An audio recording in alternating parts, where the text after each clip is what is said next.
आज मी इथे माझ्या संध्याकाळी 5:30 ते रात्री 10:30पर्यंतचं रुटीन तुमच्याबरोबर शेअर करणार आहे. तर मी रसिका स्वागत करते तुमचं माझ्या नवीन व्हिडिओमध्ये. गुड इव्हिनिंग सर्वांना. आणि कसे आहात सर्व? मजेत आहात ना? मजेतच असाल. संध्याकाळचे 5:30 ते 5:45 वाजले होते. इथे मी चहा ठेवला होता सर्वांसाठी आणि इथे चहा घेत घेत आम्ही गप्पा मारत बसलो होतो. मी आणि माझा लेक. तो शाळेतून आल्यावर त्याचं काय असेल ते सांगत असतो मला. त्यानंतर तो गेला बॅडमिंटनच्या क्लासला. मग मी माझ्या पुढच्या कामाला सुरुवात केली. म्हटलं जी भांडी दुपारची घासून ठेवलेली आहेत ती सुकली आहेत, ती म्हटलं मांडून घ्यावी ट्रॉलीमध्ये. आणि त्यानंतर जी चहाची वगैरे होती भांडी आणि श्रीचा डब्बा शाळेतनं आलेला, ते सर्व घासून घेतलं. आणि मी जो चहामध्ये मसाला टाकला त्याची रेसिपी तर मी तुमच्याबरोबर शेअर केलेलीच आहे. तर तुम्ही बनवलं का ते मला नक्की सांगा कमेंटमध्ये. आणि बघितला नसेल तो व्हिडिओ नक्की बघा. इथलं सर्व आवरून झाल्यावर मी बाहेर हॉल आवरायला घेतला. कारण की हॉलमध्ये जी बेडशीट वगैरे होती सोफ्यावर ती जरा विस्कटली होती, म्हणून म्हटलं व्यवस्थित आवरून ठेवावं. म्हणून ते सगळं आवरून घेतलं सर्व. आणि काल मी जो व्हिडिओ टाकला होता तोही तुम्ही बघितला नसेल तर बघून घ्या. म्हणजे मी किचनची जी साफसफाई केली होती त्याचा व्हिडिओ शेअर केला आहे तुमच्याबरोबर, तेही बघा तुम्ही. आणि आवडल्यावर नक्की कमेंट वगैरे करत जावा, लाईक करा. कारण की तुम्ही एक जरी लाईक केलं तर तो व्हिडिओ पुढची 10 जणं बघू शकतात. त्यामुळे प्लीज लाईक करा आणि जितक्या शेअर करता येईल तेवढं शेअर करा आणि सपोर्टसुद्धा करा. ही सुद्धा भांडी घासून झाल्यावर मी नितळायला ठेवली. म्हटलं व्यवस्थित नितळतील त्यामुळे. आणि इथे सोफा आवरून झाल्यानंतर मी कचरा काढून घेतला होता, आणि की नंतर दिवाबत्ती पण करायची होती, म्हणून म्हटलं कचरा काढून घेऊया. फरशी दुपारीच पुसून झाली होती माझी. कचरा काढून झाल्यावर मग डाळिंब सोलून ठेवलं. कारण की श्री क्लासवरनं आला ना बॅडमिंटनच्या की त्याला भूक लागलेली असते. मग मम्मा काहीतरी खायला दे, मम्मा काहीतरी खायला द्या, हे त्याचं गाणं चालूच होतं. मग त्यामुळे फळं असतातच आणलेली, कधी सफरचंद, केळी, संत्री, मोसंबी असं, किंवा डाळिंब वगैरे असेल तर ते खातो तो.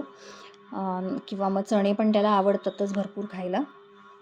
आणि ते डाळिंब जरा कुठे कुठे खराब झालं होतं, त्यामुळे व्यवस्थित म्हटलं सोलून निवडून ठेवावं ते. आणि त्यात मीठ टाकून खाल्लं ना तर खूप छान लागतं.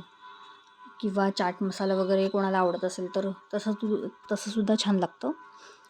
म्हणून म्हटलं ते सोलून ठेवावं, म्हणजे तो आल्यावर खाईल. तोपर्यंत 7 वाजतच आले होते. मग दिवाबत्ती करून घेतली मी. आणि संध्याकाळी जी प्रार्थना म्हणतात तीसुद्धा म्हटली. उपासनासुद्धा केली त्यानंतर, पण ते काही व्हिडिओमध्ये घेतलेलं नाही आहे मी. तुळशीजवळ दिवा लावून घेतला. त्यानंतर बाहेरसुद्धा दिवा लावला, अगरबत्ती वगैरे लावून घेतली. आणि तोपर्यंत श्री आलाच होता क्लासवरनं. तो एकटा जातो सायकल घेऊन, त्यामुळे त्याचा तो एकटा येतोसुद्धा क्लासवरून व्यवस्थित. त्याला सांगितलं एक साईडनी येत जा, कारण की रस्त्यावर गाड्यांची पण गर्दी वगैरे असते ना त्यामुळे. आणि हा माझ्या मैत्रिणीचा मुलगा आहे छोटा, शेजारीच राहतो आमच्या. तो सारखा श्रीदादा करून त्याच्या मागे मागे फिरत असतो. तो 2-3 वेळा येऊनच जातो, काकी दादा आला का, काकी दादा आला का, आम्हाला खेळायचं आहे. आणि मग दिवसाभराच्या गमती जमतीत तो सांगत बसतो दादाला.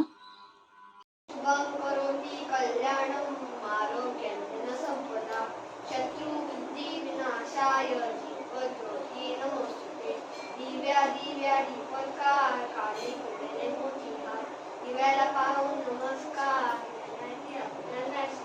ज्ञानवैराग्य सामर्थ्य अखंड शिष्य दासवती प्राप्त.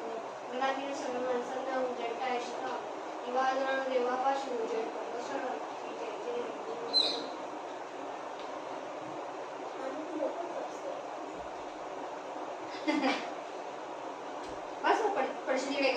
इथे हातपाय धुवून झाल्यावर त्यानेसुद्धा प्रार्थना म्हणून घेतली. आणि मग जसं मी म्हटलं त्याला भूक लागते तसं तो बसला मग डाळिंब खायला. छोट्याला पण देत होती, पण तो नको म्हणाला, त्याला आवडत नाही म्हणून. त्यानंतर इथे आज संध्याकाळी आमच्याकडे छान असं मिसळचा बेत केला होता आम्ही. कारण की श्रीला खायची होती, त्याला खूप आवडते. तशी सर्वांनाच आवडते आम्हाला, पण त्याला खूप जास्त आवडते. म्हणून तो मागे लागला होता की मम्मा मिसळ कर एकदा तरी, बरेच दिवस केलीच नाही म्हणून म्हटलं त्याच्यासाठी करावं मिसळ. तर मिसळचा पण व्हिडिओ मी शेअर केलेला आहे माझ्या चॅनलवर. बघितलं नसेल तर तुम्ही नक्की बघा. छान होते त्या पद्धतीने, मी जशी करते तशी करून बघा एकदा आणि मला सांगा कशी झाली ती.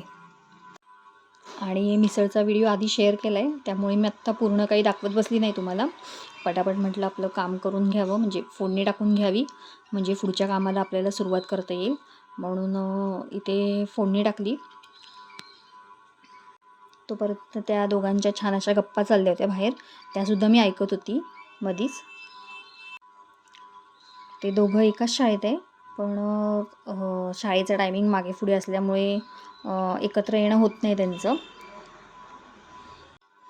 आणि ते बुधवारी माझ्या लेकाचा व्हाईट युनिफॉर्म असतो स्कूलचा, त्यामुळे म्हटलं तोसुद्धा इस्त्री करून ठेवावा जोपर्यंत लक्षात आलं आहे. पुन्हा सकाळी मग पळापळ होते, त्यामुळे म्हटलं आता वेळ आहे तर आता करून घेऊया आपण, ती इस्त्री करून ठेवूया, म्हणजे सकाळचा तेवढा वेळ वाचेल आपला. आणि नेमकी त्याची शाळा त्या दिवशी लवकर होती, त्यामुळे बरं झालं आदल्या दिवशी इस्त्री करून ठेवला. ते मेसेज आलाच होता शाळेतनं, आणि त्यांनी पण मला आल्यावर सांगितलं होतं की मम्मा उद्या सकाळी आमची शाळा लवकर आहे, 7:30 वाजता जायचं आहे आम्हाला. त्यामुळे म्हणून म्हटलं आपलं लक्षात आहे तोपर्यंत इस्त्री करून ठेवूया तो ड्रेस, म्हणून मी ते इस्त्री करून ठेवला व्यवस्थित असा. मिसळ तर तयार करून झालीच होती, तोपर्यंत हे सुद्धा आले. मग 8, 8:30पर्यंत, 8:30 8:45 झाले होते. त्यानंतर आम्ही जेवून घेतलं सर्वांनी. आदल्या दिवशी ड्रेस इस्त्री करायचा राहिला ना की दुसऱ्या दिवशी लक्षात आलं शाळेच्या टायमात की खूप गडबड होते. इतर दिवशी शाळेचा टायमिंग त्याचा वेगळा असतो 11चा असा, पण त्या दिवशी जरा लवकर होती. त्यामुळे म्हटलं आता वेळ आहे तर आपण ही कामं करूनच घेऊया बसून राहण्यापेक्षा. आणि ते झाल्यानंतर आम्ही जेवून घेतलं.